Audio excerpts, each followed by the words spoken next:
Welcome to Voiceover Work, an audiobook sampler. Where do you listen?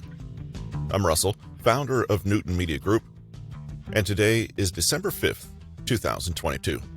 Stick around.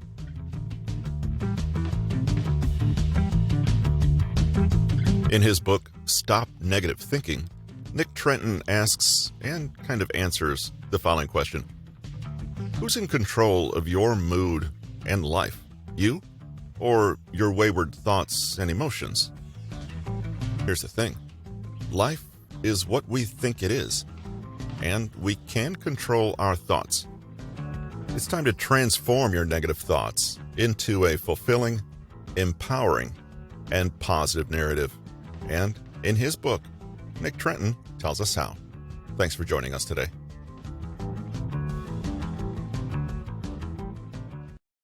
If you've picked up this book, there's a good chance that you've noticed that your own internal thought processes are not what they could be.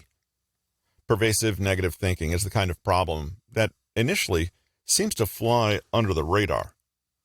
A person with a predisposition to interpret everything in a negative light can convince themselves, for a long time, that they are completely neutral and objective observers, and the negativity simply lies in what they're observing.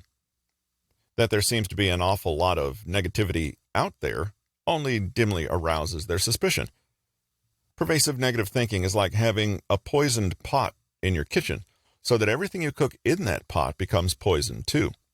You think you have one problem.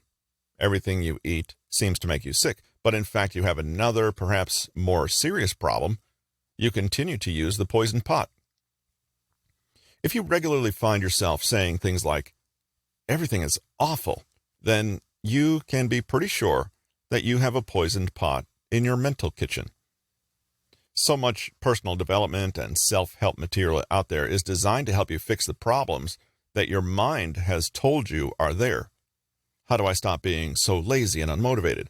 How do I get over being so fat and out of shape? How do I stop being such a loser? But you can see the problem. The solution you really need is to be curious about the mindset that allows you to think that you are a fat, lazy loser in the first place. You already know that the way you think influences how you see yourself, the world, and everyone around you. But it goes even further than this. How you think doesn't just influence your life, it is your life. If the mind is the means by which we tell our story, interpret those stories, and ascribe meaning to our experiences, then the mind is more or less in charge of all of it. The way we think determines what we believe is possible, how we solve problems, what we can expect in the future and how to plan for it, and therefore, how we act. The way we think tells us why our experiences happened and what they mean, and therefore, our value in that story, i.e., our self-worth. The way we think highlights certain events as all important and allows us to forget others so that we reinforce not what is most real, but what most fits our assumptions. The way we think even decides what enters our conscious awareness in the first place and determines which parts of the big wide world we never even realize are right there. So, if your thinking is heavily skewed to the negative, you have a serious problem.